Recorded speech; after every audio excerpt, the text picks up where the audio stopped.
The GAA Hour with Colin Parkinson is brought to you by Paddy Power, home of the Money Back Special. And when I started running, I suppose I didn't stop, and when I got the chance to go, I said I should go, and so I opened up. We're only the small little fish out there, so we are, and we're trying hard to make it through.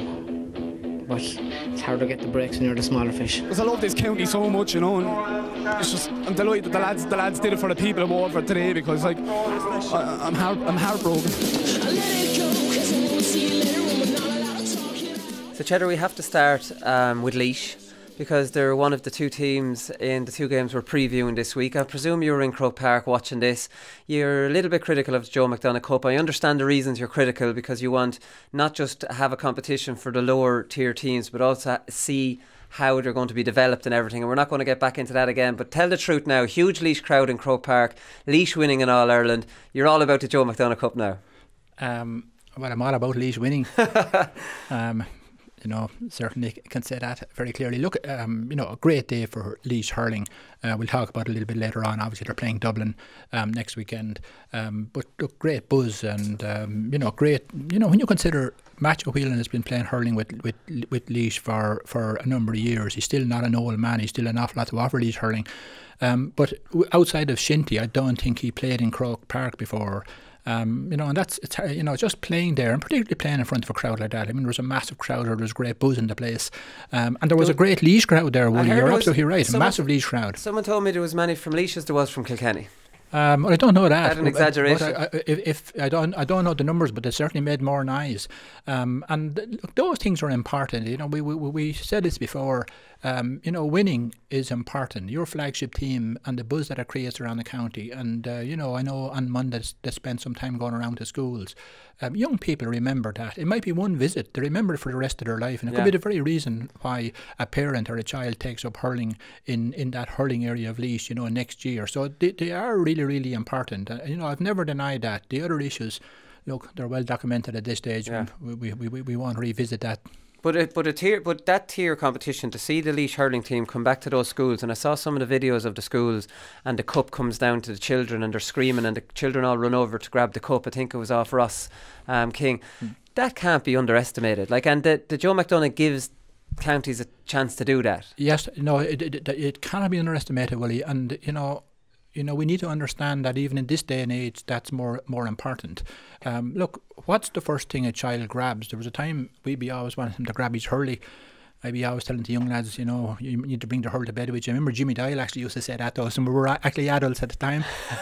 So I sort of borrowed the phrase from Jimmy, Lord of mercy to him, that, you know, you need to bring your hurley everywhere when I'm talking to kids. And, you know, when you get up in the morning, the first thing you should grab is your hurley. But actually, in reality, probably the first thing to grab is their phone. You know, so if you can have phone-shaped hurleys. Well, look, if you can have a vehicle that you can have Roddy King with the child the previous day, you know, holding the cup and that. Look, imagine the power that is to the child and to the family, and just having something positive to talk about hurling. It is incredibly powerful. And, you know, I probably say that, you know, I'm always talking about development plans and all of that type of thing. But I equally say at the same time that your flagship team needs to be performing, because at the end of the day, you know, that's what young people aspire to. You need to give them, you need to show what they need to aspire to. And you simply couldn't have a better candidate than the likes of Paddy Purcell.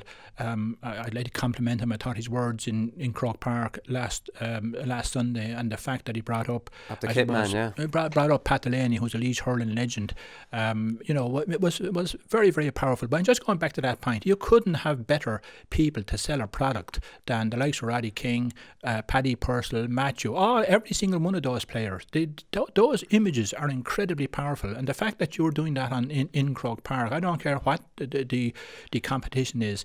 You know, if you want to sell a product, look, companies pay millions in terms of the PR that they're trying to launch a product. Let that be whatever it is. We have it here for free, and, you know, we just need to maximise that and make use of it. Yeah, exactly. And in fairness to Eddie, they promoted the final well in the week leading up to it. So the fantastic thing was that Laois performed under that pressure and performed in Croke Park and all those things as well.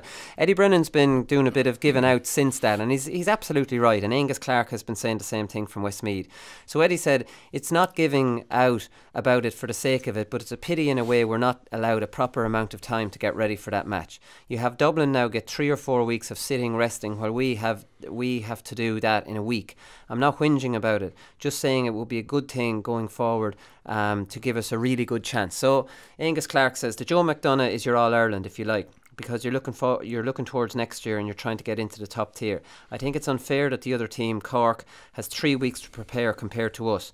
Realistically, if you'd won the Joe McDonagh, you're going to be out celebrating and then have to turn around 7 days later. It's actually 6 days later, or 7 days later for Laois, and play a team from a league above you that's had 3 or 4 week break. It's unfair. So, like, I mean, this isn't Limerick coming to play Laois with a 6 day turnaround where you're saying, well, it's a lower tier, just get on with it. You're having to go up to beat a team that's ranked well ahead of you. You're getting way less time to recover. You've won a national title that you've gone out for a few pints on a Sunday night and maybe watched a match and had a few kind of early Monday and gone home. But anyways, now you're back down to training Tuesday, not feeling too great. You can get no work done pretty much that week, Cheddar. And all the cards are stacked against them. And it looks to me this letting the Joe McDonagh Cup winners back into the All-Ireland series is just a complete box-ticking exercise. They're never giving them a proper chance. And it's all weighted against them losing. And well done. They won't complain, they got back in. Yeah, look, I'm not just going to go over all ground there. It is tokenism, poorly thought out. Yeah. But look, there's no point in just reacting to one thing, Wooly. The whole programme of games and Joe McDonagh and the teams that are in it needs to be looked at as a special project, and part of that is the actual games programme that's in them. So I wouldn't just comment on that at all. We are just where we are at the minute. If this was to continue, it would be dreadful. It is tokenism. Let's be honest with each other about what it is and call it what it is. So let's just deal with the issue as they are at the minute. First of all, commiserations to Westmeath.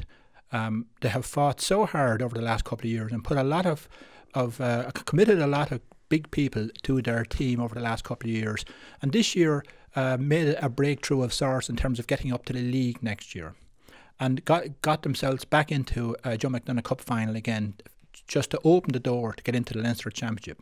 And when they open the door in both competitions, what do they see? In the league, they're going to get dumped in with some serious teams here, with that they're not going to get a chance to find their feet, settle their team, find new things, find new players, because you can't. You've got to put out your strong team every day. Otherwise than that, you will get, as God rest Georgie Leahy said to us one time, you'll get scoured if you don't. You will get hammered here, and you'll get one hammering in this league. And then everybody's looking for management's heads and this player's head, and then the whole house falls down. That's what Westmeath are going to face in league and in championship, and they're facing that in the championship next Sunday against Cork. Of all the teams to face, so the just madness of that whole thing surely must be clear now to everybody. But I want to go back to Westmeath. They were a little bit unfortunate this year. They made a step forward in the league, and having been in the final last year, would have expected to win it this year. Were hit a couple of hammer blows. I think Owen Price had gone travelling. I think Niall O'Brien had gone travelling, didn't play last weekend. Niall Mitchell, I think, has been into the States and that as well. They were a bit unfortunate that they were hit with that. And your second year round, you would say, look, let's learn the lessons from the previous year. Let's push ourselves over the line. And they probably missed a little bit in that. But I'm just going back to your point, Willie. So, why can't you play 6 days after? Well, look, here are the things that really hit you. First of all, you're after winning or losing, and the secondary one is obviously worse. But just take the winning one first. What do? Go home and not celebrate having won a Joe McDonagh? You haven't won anything in years. First time for Laois Hurling to get a bit of silverware, and you say, look, we're not going to do anything. We're going to go home and get ourselves ready. Look, that just wouldn't work. And you might say to the players, look, we'll go out for a drink in a fortnight's time. Sure, the whole buzz about the whole occasion has worn off at that stage, and you can't do that. Yeah. And I think Eddie and the management team have done this perfectly. They have celebrated within reason, and I just know that on the ground myself. They've done they've done some good promotional work last Monday in terms of meeting schools and that, and they went around and had a little bit of time to themselves, and they went home early, and I understand the train on Tuesday night. I think that's the perfect way to do it, and I commend the management team and what they did there. But here's the real problem. there's obviously the physical recovery, and look, the conditioning people will talk about that you need a certain number of days, because playing in a final like that, and the stress and all of that takes a little bit more out of you than a normal game. But the bigger issue is, I suppose, is just a mental recovery. You know, you'll just take Paddy Purcell for a minute. A great game last Sunday. He's on the steps, having accepted a cup and having given a brilliant speech representing all these people. And now he's expected to, in 3 or 4 days, to come back down to earth again and get his mindset really, really clear on the job at hand next Sunday. That's difficult. And it's also difficult, you know. Look, we know Dublin well at this stage. Your game plan against Westmeath certainly wouldn't be the same you're going to use against Dublin. And, you know, you're going to probably have to have a much more precise passing game. You certainly can't put ball up in the air, competitive ball up in the air against Chris Crummy and Barrett and all of these. So you need time to rehearse that. And even just take that for a minute, your puck-out strategy. Enda Rowland, whom I'll say at the minute, I'll be amazed if he doesn't get, at the very least, a nomination for an All-Star. In my view, he's the best goalkeeper probably out there. And, you know, I've seen Owen Murphy. Owen Murphy's been injured. We haven't seen as much of him this year. But you just take his puck-out strategy. It was very, very good last Sunday. I would probably say that Westmeath slept a little bit through some of that. Dublin won't. You won't be able to put the ball up in the air. So have you a chance to actually rehearse that? You need 3 or 4 sessions to actually do that. You cannot just do it in one session or do it inside in the hall and talk it through and walk it through and it's going to work for you, because Dublin will read that. And I think the other thing, you may need to put out a different team. You certainly would need to look at different man markers. And look, just for example, who's going to man mark Conal Keeney? You may need a different way to defend the ball coming into Rushy. So you need some time to do that. And I mean, just the mere fact of the pressure to perform in a qualifier game 6 days after you being in great form, these are all difficult things. And I'm going to flip that now on its head, Wooly, and I'm going to say, Laois Hurling expects to be playing in Leinster. We've always said it. So let's not talk 2 different stories here. And I know Eddie's not doing this, because I know he has visions for this team that goes past last Sunday. But let's face this on. We need to have the mindset here. It's like the old Cinzano ad, any time, any place, anywhere. We need to have that mindset, because that's the mindset you're going to have next year in Leinster. You're going to play 4 games in 5 weeks or 6 weeks. No point in at that stage saying, and so on, so on. We need to be ready for this, and we need to want this. And obviously next year that's what you're going to have. That's where Laois are going to be. So there's no point in us looking for favours or looking for crutches. Let these counties, including the Carlos or down this, but whoever's up there, throw away these crutches and absolutely go after these teams. And that's what I would love to see Laois doing next Sunday. We might talk about it later on in terms of that particular game, Wooly, in terms of what we might like them to do. But the mindset here needs to be, any time, any place, anywhere, I'll take you on. Yeah, I'd say that's the mindset. We will talk about the game. That's the game we're going to focus on in part 2. I definitely think that's the mindset that they're going to take Dublin on. They won't fear Dublin, but you can still point out the complete unfairness of the turnaround, yes. Absolutely agree. Which I think is fair. But I think I just want to comment on that, Wooly, as well. Look, we can't always be just commenting on this. And if we were to fix this, it'd be only fixing part of the problem. Take 3 steps back here, fix the whole issue here around these teams in Joe McDonagh and the competitions that they play in, and so on, so on. There's a huge amount of work that needs to be done in that. Don't just put a sticky plaster solution on this in terms of giving them another fortnight or something like that, because look, that's just a sort of a sticky plaster to cover a small wound at the minute. Right, okay. Sean Finn was interviewed after the Munster final, and he said there was a lot of talk about Tip in the last couple of weeks, and that was probably fuel to add to the fire coming into this game.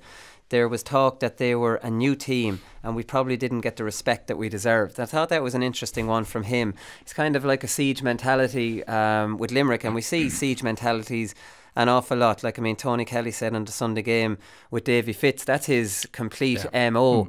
And he said that it was us against the world with Davy and Clare. And Tony's kind of saying it smiling, as in, like, almost, like, we know the Clare players bought into that and Wexford players have bought into it. What do you make, and I don't know if John Kiley was saying this to Sean Finn, or this is just what Sean Finn personally thought himself. I'd say Connacht is a little bit more tactical than relying on emotion and siege mentalities and stuff. But at the same time, They seem to work. They've worked in football teams before, Cheddar. Like, I think the Dublin senior team use us against the world an awful lot. Like, they all hate us. Let's go out there and shut them up, the cultures or whatever they do. I've no doubt that the criticism they receive, they use it in their advantage. What do you make of them? Well, first of all, I'd be gobsmacked if John Kiley uses this as the sole motivational tool with the Limerick team. Yeah, we don't even know if he's used it at all. We just know Sean Finn has used it. I think you're probably right. You know, what players say, generally speaking, reflect the culture that's coming out of the dressing room.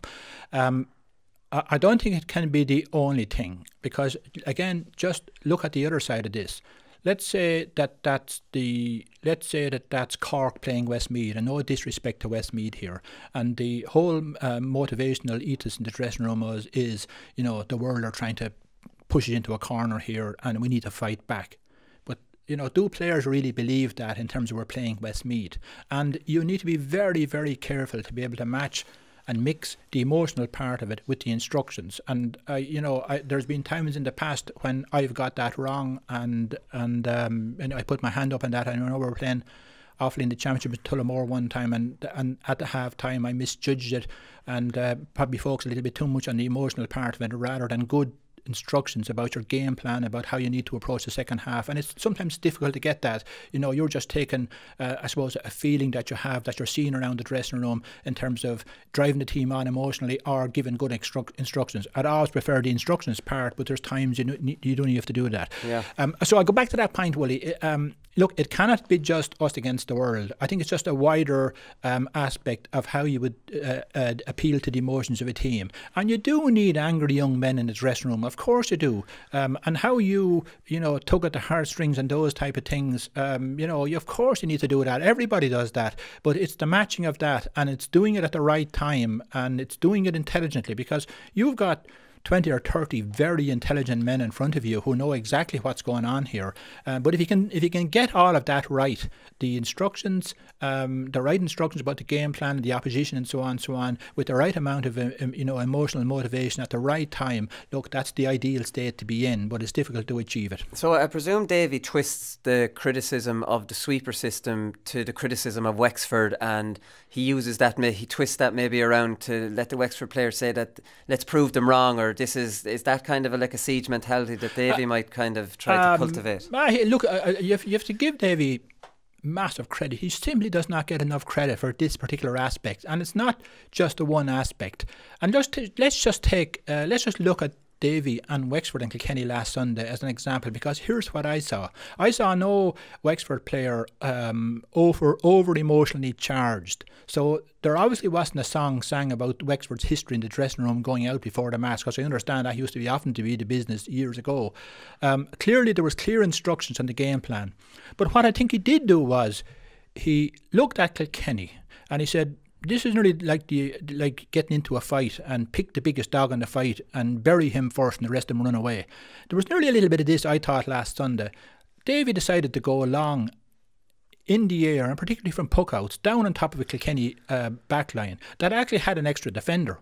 And he may not have got a huge amount of purchase in terms of possession out of it, but he did break Kilkenny at what they thought they were strong at. So this is what I saw in terms of the emotional aspect of this. Davy said, let's take these on. What are the strongest at? Well, they pride themselves in winning primary possession out of the air. Okay, let's bury them in that. And I think he did. With the exception maybe a few Law or full back, all over the rest of the area, they went for it, and they were brave, and they won the majority. Didn't win them all, but they broke Kilkenny at what they were good at. And I think that may very well be just an aspect of us versus the world. There's a whole pile of aspects about that, but I don't think, just to get back on the point, Willie, I don't think it's just as simple as everybody's is against us. We've got to look after ourselves here. It's much more sophisticated than that. But at the end of the day, it's broadly the same message you're given. You need to be angry. If you want to win things, you want to get on in life, you need to be angry, you need to be ambitious. There's no point in apologising about it. Yeah, so there's definitely room for the traditional banging on table speeches, depending on... I broke a few tables in my time, Willie, to tell you the truth, but I'd hate to think that that's what it was all about. Yeah. There is a time to work. See, I always look at it. I remember in Croke Park in 2007 Leinster final, Liam Kearns Sean Dempsey broke a table. And he had us all around in a big circle, right? And he was coming around and he was thumping lads, because he would have known the O3 minors, Brendan Quigley and all these. And his thing with them was that he'd give them a few digs in the huddle. So he was giving Brendan Quigley a punch, and Brendan Quigley was shouting back at him, and it was mad stuff going on in there. And I was trying to get into it, but I was still watching him saying, is he actually going to hit me here or what? He didn't end up hitting me at the time, but he broke a table then. Now, while I didn't really need that, it was a Leinster final, but I remember being very fired up, and I remember the first 20 minutes we were destroying Dublin. You know what I mean? So maybe there is a value to it depending on the time. There is, Willie, but there's a little bit of a danger in that, because you were emotionally charged going out on the field. How long are you going to be able to sustain that? You know, I'd say 5 or 10 minutes at best. It's much better to give clear instructions about your job and about what you're supposed to do and how that fits into the overall team. Yeah. And you might need to tweak or change that at half time. You need to explain that very well to players. But it's how you stitch that emotional charging into the team while doing that is the real goal that you're looking for here. Yeah. And look, as I said to you, there are times when the team just is not concentrating and hasn't woken up. And look, you need to go for blood, and you might take a few heads off of the shoulders in doing that, or break a couple of tables or whatever you're into, just to get the team fully focused and zoned in on what you're doing. But I would say that would be very, very seldom you would have to do that, because if you didn't, you'd have to question how you're preparing the team mentally for the week beforehand. Because if they come into a game like that, half snoozing through a game, well, look, you've really lost it the previous week. You haven't just lost it a minute before the game. Yeah, exactly. How do you think Tip are going to regroup, Cheddar? So they're All-Ireland favourites a week ago, and in the last 12 years, 9 of the provincial finalists have won their subsequent quarter-finals. So, like, history is on their side. The only 3 occasions that the Munster Championship losers were beaten was Clare in 2017, Waterford in 2012, and Clare in 2008. And it actually came at the hands of other Munster opposition. So, like, I mean, they'll face Laois or Dublin in the quarter-final. So, like, I think their egos are definitely bruised, you know, and maybe Tip weren't building themselves up, but they were being built up. Yeah, now there seemed to be, I suppose, we felt this on last week ourselves, below in Thurles. There just seemed to be, you know, an awful lot of energy and confidence about Tipperary. You know, and I mean, in fairness, that was probably deserved. They had played really well in 4 matches, topped their group with an experienced team, a very experienced management team, very tuned in management team. So it was probably deserved to an extent. And I just thought that that an experienced team like that would handle it. And Wooly, I still think that they have handled it. I don't think it was overconfidence or that beat them. And I don't think Liam would be looking like that. Now, clearly Liam and Eamon and everybody else and Tommy will be looking at what are the key issues here that gave us that performance and how were we beaten here, because they're likely to meet Limerick again along the way here. And I think it was a great benefit to Tip. I do think, and I've thought for a while, that I suppose the cohesion and the power in their backline, and particularly their full backline, was always going to be a risk to them, particularly when teams set up in a certain way against them. And this is what has happened a number of times over the last 4 or 5 years. And I think there's learnings there for them. Who am I or anybody else to tell Liam or Tommy or any of the lads, you know, in terms of what they need to do here? They're certainly way more qualified than any of us. But I do think they've got things to fix there, because when you break like that, and particularly you know, when you have such a central position and spine broken, then, you know, you're in a bit of trouble at that stage. Everybody knows the key positions here in hurling that you need to defend really well. But I think they can turn it around, Wooly, very, very easy by a couple of things. You know, I think there's a couple of playing things that would work better for them. And, you know, bear in mind they went with a puck-out strategy that didn't yield them probably enough on the day. Yeah, a weird puck-out strategy, really, you would have to say. I know it's not hindsight, but I'm not a hurling expert, but I would have told you going along with the puck-outs with Tipperary's forward line, which are more scoring forwards, against Limerick's backline wouldn't be the smartest thing to do. That's true, Wooly, except... do you have the players up the field or back the field to play the other way? And that's what I'm referring to. I think Tipperary needs to look at. No, I said it last Thursday night, Willie. You know, Barrett was a massive loss for this, to be able to take that ball, work it to create a 2-on-1 coming through your full back line or half back line, free somebody out into the middle of the field. And bear in mind, Brendan Maher was missing off the half back line to do that. Little things like that can hurt you in hurling. And I've said this before, that when the flow goes against you in hurling, you know, the teams are so good now that they can put scores on the board very quickly and go away from you very quickly. And you could get a 10-point beating in hurling over maybe 1 or 2 little, key things within your game. I do think Tipperary need to look at that, because you're right, it didn't look sensible thing to do, considering that Limerick pulled back 2 really tall wing forwards as defensive wing forwards, and have a fair half back line to mop up things anyway. Yeah. And the central part of the way Limerick play is to win it on the platform, work it through the platform, and ping an accurate pass from there. Well, if you break the platform, you've broken Limerick. And I was just surprised that Tip did play with that way. But as I say, easier to say that. So what's my options here? Can I knock it out to a corner back that's very, very comfortable? Is my goalkeeper very comfortable? We saw that with Galway last year, and we commented on that with James last year in Galway, Willie. Everybody needs to rehearse this, that it comes second nature to them. Is this going to work for you? If it isn't, well, look, you probably need to go with tried and trusted. Probably what I was surprised with is that they stayed with it, and it just tells you, I suppose, look, we didn't need this show to tell you how valuable Bonner Maher was in this whole thing. Yeah. Now, but the thing is, Bonner's not going to. It's not like Bonner is Johnny Glynn. Like Bonner's a really good player, but it's not like he dominates in the air. Like Bonner was there wing forward throughout the years when people were saying Tip didn't have enough ball winners in their half forward line. Wasn't he? Like, he is good at putting up the hurl, but it's not like he's going to be the out and out solution to it. And he's not an air game player. No, he's one of the best players I know that can actually direct the ball onto the floor wherever he wants to do it.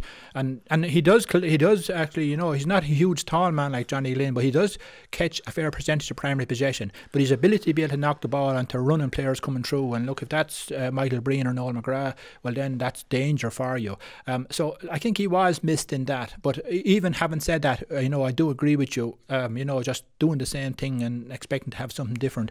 Probably, I hate them bloody cliches, but it probably didn't make sense. And I was surprised that Tip didn't have plan 2, because look, everybody knows what Limerick do on their puck, on your puck out, and everybody really knows what's central to Limerick is getting that primary position to a player in open territory in front of the half back line that he can put ball to space inside. And if you break the first part of that, well, they can run around all the like inside because the ball ain't going to come into them. Yeah, I think the 31 long puck outs Tip did and only won 6. Was it 31? Was 31, it? Yeah. Okay. I think I read that stat there somewhere. Jason Ford was allowed into the Gaelic grounds to practice frees. Isn't that unusual for a home game? Like, you'd have to say fair play to Limerick.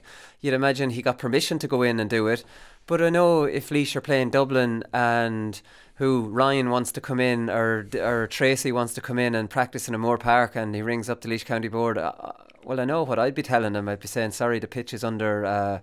It's under repair. It's waterlogged. It's being watered. Yeah. No, what would you think of that? Like, I'd definitely let him in, Molly. Would you? Yeah. Because there does not have to be this kind of, advantage of playing at home, that we're not going to, this is our ground and you're not going to start practice on it. This is our territory. And that's why I let him in, Molly. Right, just to play the silly beggar. I'd move the goalpost in on the Friday night or the Saturday night. I know, back to the seriousness of that, Willie. Look, this relates back to the earlier point about the siege mentality. And, generally speaking, a siege mentality is built over a grievance, or either a genuine grievance or a perceived grievance. So just think about that for a minute. Look, Tipperary might actually look to go in there with no intent of going there. Sorry, I couldn't think of the word. Well, no intention of going in there, for the simple reason to be refused. And just think of the grievance and that, So that's the siege mentality you're looking for. I probably would let him in, Wooly, and I probably would. I genuinely would probably do some things to change around.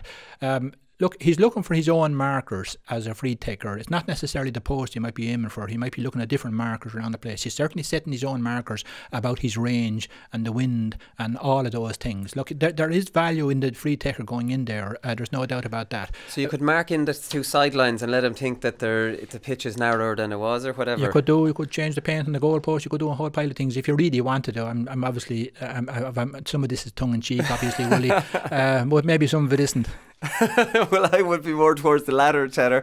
Diarmuid O'Keefe gave some credit to Liam Dunn, which I thought was a nice touch, in an interview after the game on Sunday. And I always like this, because Liam Dunn had them for 5 years. He said, in fairness to Liam, because I was saying on Monday, they can't get away from the fact that Davy is such a huge character in the GAA, and we had it with Micko, that whenever you win, the actual players and from the own county don't get enough credit, because it's all about this huge magical manager that has done everything for you.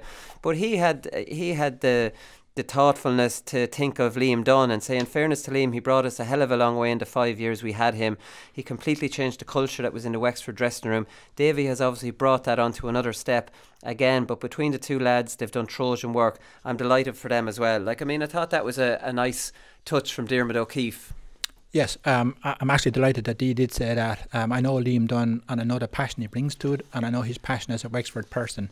I was obviously a manager on the opposite sideline to Liam for a couple of those years, and I think I absolutely agree with Diarmuid on this. I think he certainly raised the standard in Wexford, and the level of discipline and that to be a Wexford hurler changed under Liam. I think it was unfortunate that he probably just didn't get the drive on of success maybe in his third or fourth year. And look, Davy was very lucky this year.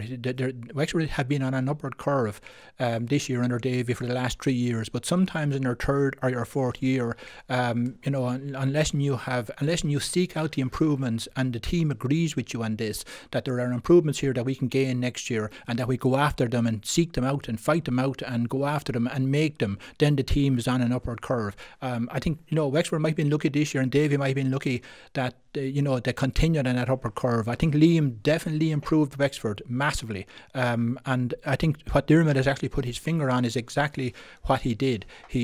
I just don't like the word professionalism, but I just can't think of a better word for a minute. He brought in high standards. I prefer to use those. Yeah. He brought in high standards to the team. He brought in, I suppose, what it means to play for Wexford. And, bear in mind, Liam Dunn is a Wexford legend in hurling. This wasn't anybody coming in off the street. This was somebody who had to work really hard on his own game. Bear in mind, he played 6 when there were some big lads going in on top of him, and he handled them all. He found some way to deal with them.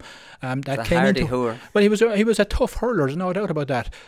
But came into a Wexford dressing room and certainly raised standards and raised the team. And I'm just delighted that Diarmuid referenced that, and that he had just the courtesy and the thoughtfulness to think about that for Liam. Yeah, no, exactly. Last one here, Burl, the second last one, Cheddar, is John Horan was interviewed this week, and he is talking about, well, it's been decided by Central Council that the Club All-Ireland finals are moving away from St. Patrick's Day, and they're going to be on January the 19th. So the semi-finals are going to be on January the 5th this year. I think by 2020 they're looking to wrap them up within the calendar year. They're obviously trying to avoid this huge 10-12 week break, which is horrific on players. It's horrific on the county team trying to play league the following year, and all round it's just horrific. A lot of people will be disappointed to see them move out of St. Patrick's Day, but I think the pros of how it affects teams and players outweighs how it affects supporters. How would you think? Yes, I agree with all of that, Willie. Look, I just love maybe to see the calendar year finishing with the club final maybe on the, we need to set dates for this, maybe put it on the first Sunday in December. So the club final always takes place on that date. The provincial club finals always take place on the first Sunday. I'm just picking dates here now just to illustrate my point.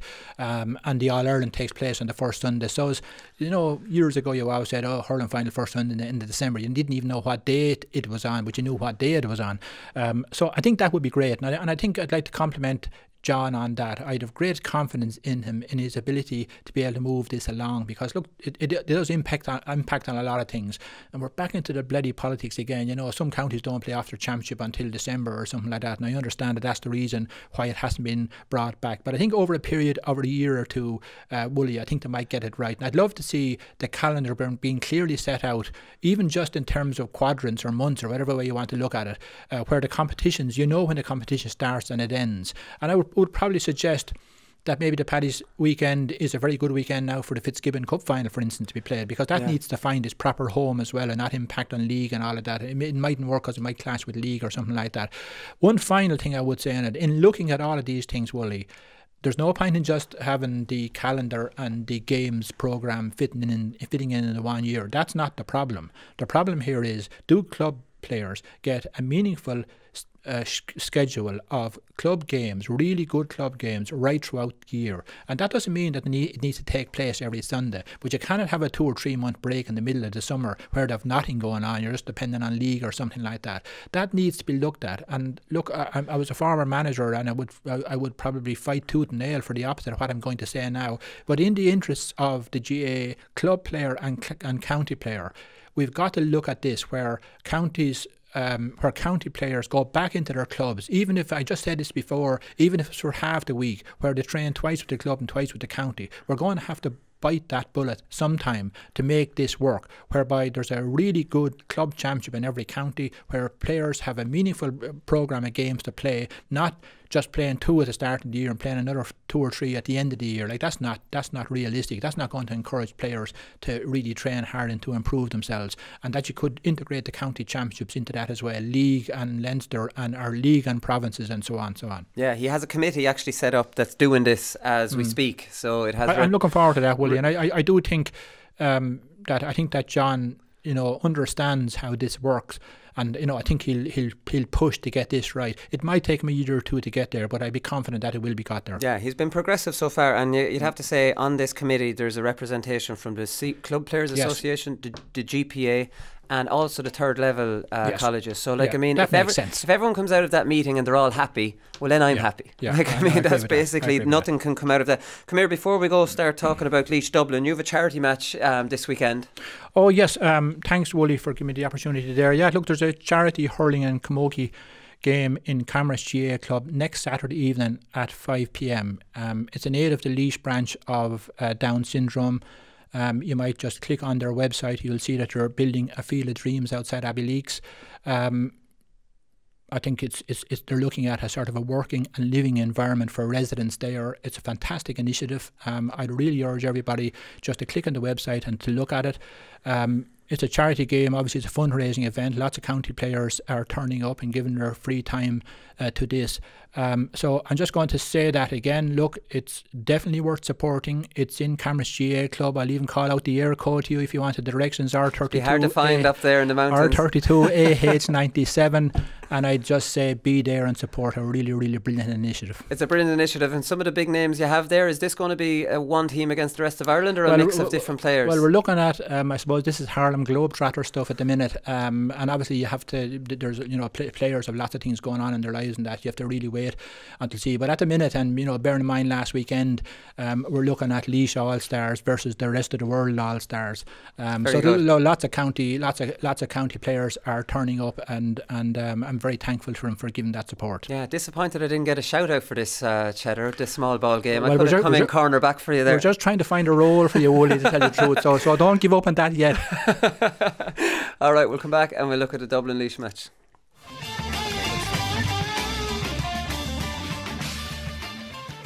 Okay, so the big thing of this game, Laois against Dublin in Moore Park on Sunday, Cheddar, and it's probably a really big thing for a Joe McDonagh Cup team, is that Laois won't fear playing Dublin. They've played them twice. Traditionally, they just didn't fear them because Dublin, for a lot of years, were at Laois's level, and Laois were well able to beat them.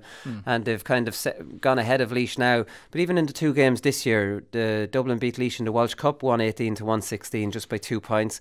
They beat Laois by 13 points to 11 in terrible conditions in Parnell Park in the league. And I know that's only Walsh Cup and league, but it's just an idea of how Laois, are able to put it up to Dublin. That's true, and look, that's interesting, Woody, because obviously we're up to date here. It's 2 games this year, and it's 2 games really at the start of Matty's campaign. Where players will be trying to impress. And there were good Dublin teams. I looked down through them. They were almost identical to the Dublin team at the minute. I think they had a couple of injuries back then, and not too far off the Laois team either. And in one of those games, I think Laois played with 14 players for most of the second half. Dwyer was sent off in the league. Sent off in the league is right. So look, that's good. And I probably would go back. I'm just thinking here. The last time we played Dublin in broadly similar circumstances was in the qualifiers in 2015, and it's a game I greatly regretted my time with Laois. I think the score was 4-17 to 19 points. But Dublin scored 2 goals, I think, the first 5 minutes. It was a great game of hurling, first of all, and Laois played some great hurling in that game.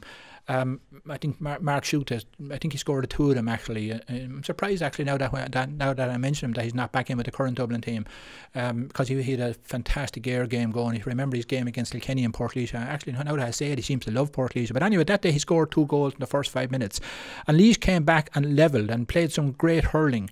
And just before half time, Dublin scored another goal, which accredited it was Conal Keeney that scored it. And there was nothing in it right to the end. And I think Dotsy Dotsey scored a goal maybe in the last minute of the game, and that, so it would have been 3-17 to 9 points. There was nothing in that game, and Laois hurled really, really well. And the concession of soft goals killed us. And it's a game that I really regret being involved with Laois, because little games like that would be against a serious team would be a great launch pad for those type of counties going forward. So I think. And what's really interesting about that game, actually, there's just something springing to mind, Wooly, is Niall Corcoran was corner back on that team for Dublin. He's coaching Laois at the minute. And Tommy Fitzgerald was corner forward for Laois, and he's coaching Laois at the minute as well. So look, some good came out of that game is all I'll say. I'm not actually sure if the two boys played on one another that day, even though I know Niall's doing a fantastic job at Laois at the minute. I do need to comment on that. Their style of hurling, their use of the ball, their passing of the ball, and that, and it's intelligent use of the ball. Love what they're doing with it. I think all these people are very, very happy with the way the team is playing. But go back to your point, Wooly. Yes, so there are sort of positive things, but if I was to look at some things between the teams, let's just disregard now what we spoke about earlier on in terms of the turnaround in 6 days and the mindset and all of that. Let's just disregard that for a minute, and let's just take it that this is a full face-on game between the two teams. Look, Dublin have had a really good year. They're a big, powerful team. They've got a great platform at half back. I always think when you go back and looking at any team that won anything, and particularly in hurling, some people will say your half forward line is most important, but I think for a team that uses the ball well, your half back line is crucial to you, and they've got a great half back line. They've got probably the best full back line in Owen O'Donnell at the minute. He might be injured, but he's definitely the best full back I've seen, and I'd probably put second to that might be Tommy Doyle from Westmeath last Sunday. They have a very strong panel, and they've got a very, very good management team, and Matty doesn't suffer fools for too long, and they're going to be a driven team. So the point I want to make is, I suppose they have a really good chance here, Wooly, of going a distance here in this championship. So they'll fancy themselves to beat Laois. And look, let's talk honestly here for a minute. I'll back Laois wherever they go, and my heart will always be behind them. But realistically, Dublin have come third in a championship that knocked out Galway, and they knocked them out. And they've a decent enough scoring rate. I think they've 96 points done and conceded 81 in that championship, and came in third on 4 teams that had 5 points. And if they were to beat Laois, they play Tipperary next, who they beat in actually the league. So they'll have no fear about Tipperary wherever that game is played. So they must surely believe that they've got a great pathway here for an All-Ireland. So they're their strong points, but I do think they need a more forceful. If I was being critical of Dublin, I do think they need a more forceful midfield, although they bypass their midfield a lot by what they do on their half-back line. I think the biggest issue in Dublin, and I don't want to just keep beating this, it's if they just had even a serious scoring forward that can take scores and have chances, or more particularly take scores in a very, very small piece of space. And I'm just talking about the likes of the Pat Horgans, John McGrath, that type of player. Most of the forwards like to work the ball. If you look at Eamon Dillon and what he does, he likes to work the ball, move with the ball before he gets the shot away. So they have to start to work a good little bit to create the score. That's fine when your system is working and you probably have control of the game. But when it's very, very tight and the margins are very, very tight, and you're dependent on real economic forwards to eke out scores out of nothing, they probably need that. Now, I do think Oisin O'Rourke, and I know Oisin O'Rourke and Cian Boland, those two in particular, from their minor days and working their way through under 21 and that, I think they may become that, and they may very well be that now. We may see that, and unfortunately we might see it on Sunday. But I do think that Dublin, to really go to the top, probably need that. So I just go back to Laois. Strangely enough, I think Laois have better scoring forwards than Dublin have, Wooly. And they're definitely the best goalkeeper in hurling at the minute, as I've said earlier on. I'd be surprised if Enda Rowland doesn't get a nomination for an All-Star. And there's a real positivity, obviously, in the Laois dressing room after last Sunday. And you know, they've got a strong midfield. Paddy Purcell will give you a pull in the middle of the field, even though you might like to see a little bit more out of the possession. But my chief concern, obviously, next Sunday with Laois would be just winning up primary possession on the half-forward line. They've got very, very good ball players in Pickey and Mark Kavanagh. Mark scored 4 or 5 points from play last Sunday that would grace any team. And Aaron Dunphy on the other side probably scored maybe the best goal that's going to be scored in Croke Park this year. Oh, he did. But the winning of primary possession on that Dublin half-back line. So it goes. So the puckouts can't go to the Laois half-forward line. So where do they cannot go high anyway, do they bring Paddy Purcell right out to the wing and send them to him? He will have a physical height advantage over whoever he's marking in his Dublin midfield. Do you expose him? Do you isolate him? And do you put puckouts on top of Paddy Purcell? Because I can't see them going to the half-forward line, and it might be a bit risky to be going to the half-back line. Well, I think I wouldn't put any high puckouts, Willie, to be honest with you. I just think the risk is too big there. And this goes back to the 6-day turnaround. Can you create space around players for players to run into that space to take ball off the grass? Certainly you need to be looking at a lot of that. Can you see movement in your players? Can you see bunch and break off 11 to create space at 10 and 12 to put ball there to run onto? Can you work the ball through the lines? In other words, free up your 7 to be able to carry the ball through the line. I think it's all that type of intelligent plans and puckouts. Look, it just wouldn't make sense to be knocking high ball down on Shane Barrett, Sean Moran or Chris Crummey. It just wouldn't make sense to do that. So I think that use of possession and use of the ball equally from puckouts will be really, really important here. And I suppose, what are we trying to say here? Don't create contested plays, particularly in the air, if you can help it. So when you have the ball, do not create a contested ball with your distribution. I think if they do that, and obviously in the winning of the possession, that they're very, very aggressive and very, very aggressive in the tackle, the turnover ball. And look, at the end of the day, you've got to believe you're going to beat him as well. You know, I think that the game could be very, very close. But I'd be a little bit concerned on the other side as well. Look, power and physicality of Dublin and hurling. Look what it did for Wexford last Sunday. They had 3 or 4 players 6'5". They absolutely breasted everything that was in front of them and hurled ball after ball up the field. Dublin have the ability to do that. I'd probably be a little bit concerned about our backline. It nearly goes back to 2015. We conceded a couple of goals, and they absolutely, you know, those couple of things sort of choked us. I'd be a little bit concerned that we would concede goals earlier on and just you're out of the game too quickly. So I think Eddie and Tommy and Fran and Niall, you know, have a little bit of work here in terms of how to prepare and how they set up and the players that they pick here. And I think, you know, I've absolute confidence that they'll get that right, and if they do, I think we've got real scoring power up front. This team can shoot points from midfield in. They don't need to get into the D to shoot points. They've got that quality to do it, and I think if they do, it could be very, very interesting. What do you make of Cha in a full forward? Is that working, or is he better? He seems to have more freedom out in the wing, although the lads on the wing are obviously playing well. Look, Charlie is the heartbeat of Laois hurling, has been since he was 14. That's a strange thing for me to say, but that's the truth. I remember Charlie playing in maybe an under 12 county final. This is how far back I can remember this player. Actually, Wooly, our club was playing them, and we put 2 players on him. We actually completely left 1 player free and put 2 on Char just to stop him hurling. That'll just tell you about what he brings to it. His level of competitiveness, his aggression to win ball and all of those is like, look, he'll match anybody. You're talking about Bonner here when you're talking about this player. His bravery, his worth to the team, his tackling probably goes over the top a little bit at times.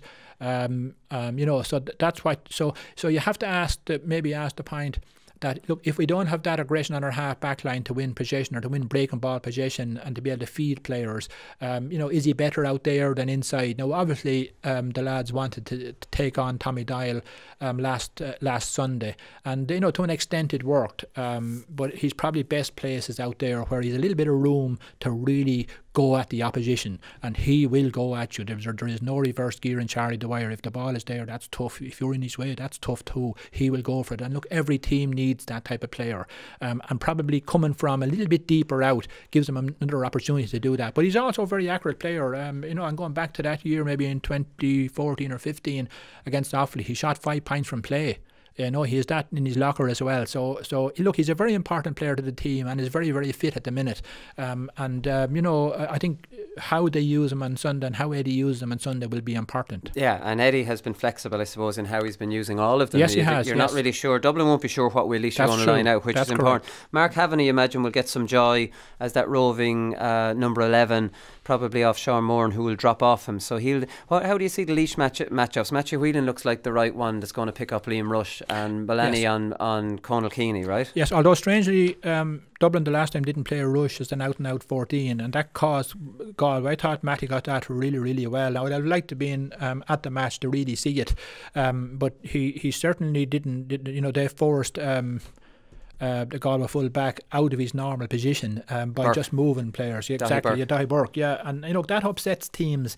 So you know they could put Oisín O'Rourke in full forward, and it's the quality of ball that goes into him, I suppose. And look, there's no different than Mark Kavanagh. Sean will step off. Now, Dublin may not play a fourth half back line. I know Matty doesn't like referencing that he uses sweepers and all of that, but look, there's an extra defender or an extra midfielder somewhere. Yeah. They may not do it next Sunday, but if they were to do it and Sean steps back, you know, what do Laois do then? They're all the little things to plan. You know, they're your planning for the game, really.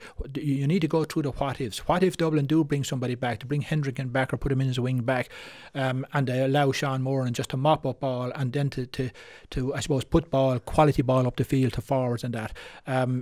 And so in that instance, you know, is Mark Kavanagh stepping out good? Well, it's only good stepping out if your half back line is dominant. Your back line has to be dominant to be able to find him with the pick pass coming up the field. Otherwise than that, look, he's no use to you out there.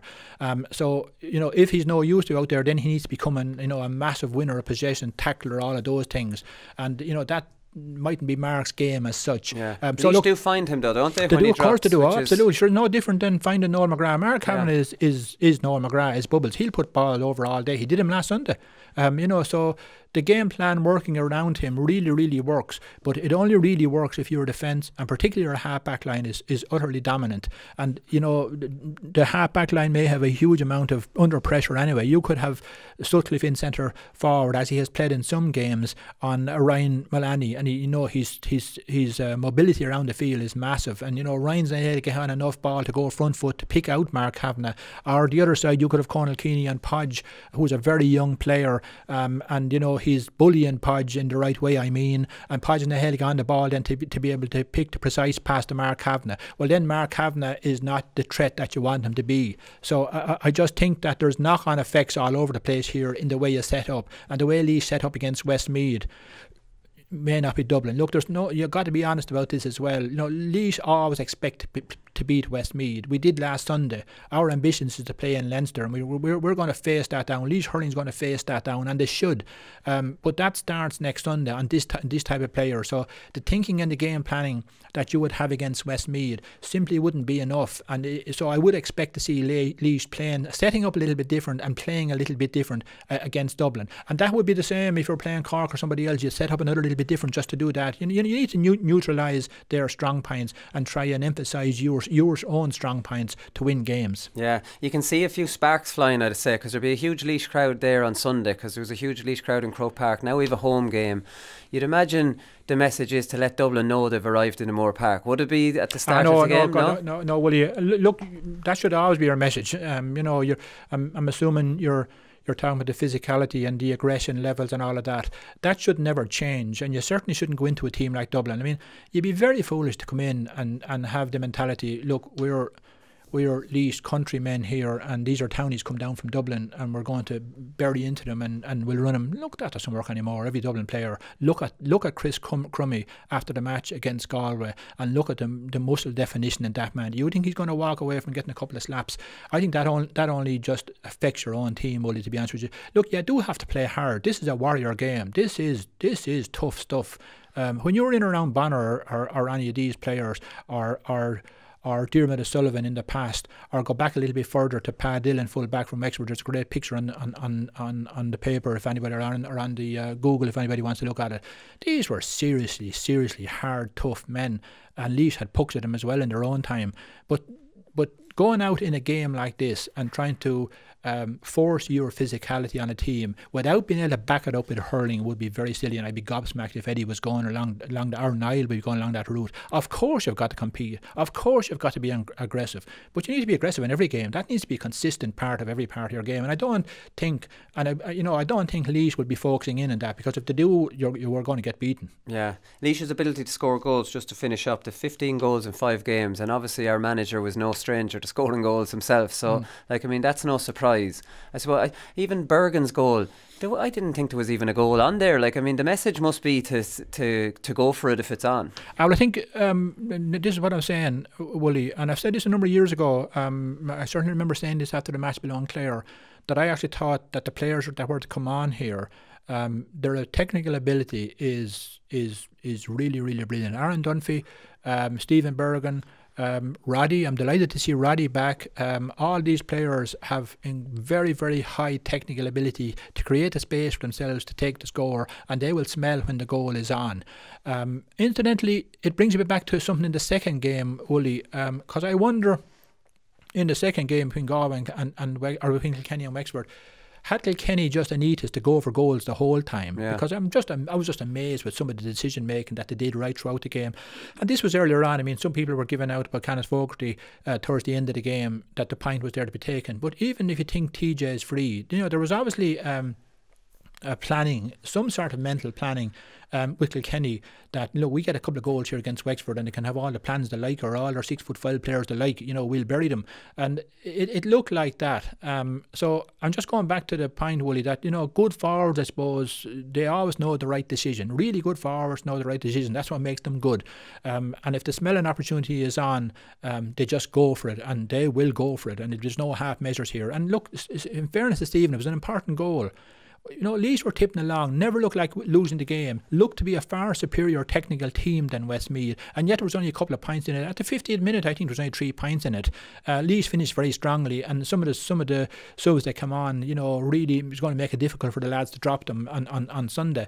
But right up to that stage, there was very little in that game, and that goal was important, and it was buried. There was no messing about it. Yeah, exactly. Listen, great stuff, Cheddar. We'll come back with Paddy Power predictions next. Okay, good stuff. Okay, we'll get a prediction on Laois Dublin first. This is Paddy Power predictions. Laois are 15-2 with Paddy Power. Dublin are 1-10. The handicap here is 8. Cheddar, how do you see this going? See, this is the unfortunate thing. If before I go to you, if this turnaround wasn't there, we could actually talk about this game, and I would see Laois getting inside that 8 and rattling Dublin and getting inside 3-2 and being a good close game.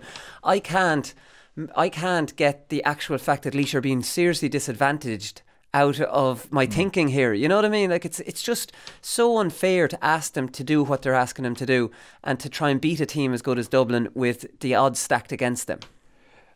Look, I fully agree with that, Wooly, but look, it is what it is, and let's just deal with where we are now. Look, everybody would agree with that. There's no doubt about it. And we spoke about that earlier on.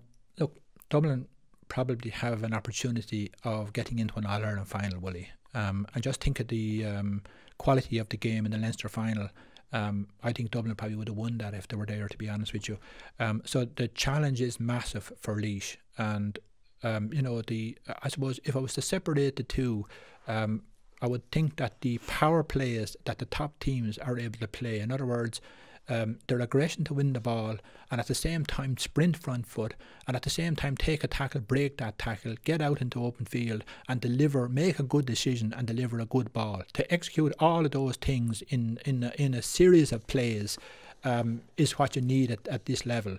And look, Laois just simply haven't been playing at this level. This is my, I suppose, one of my concerns about playing at a lower level. You play to that level, not above it. Now you're asked to step up to an incredible increase in pace, an incredible increase in power and physicality. And just going back to that point, Wooly, use of the ball will take some of that away, but you won't take all of it away.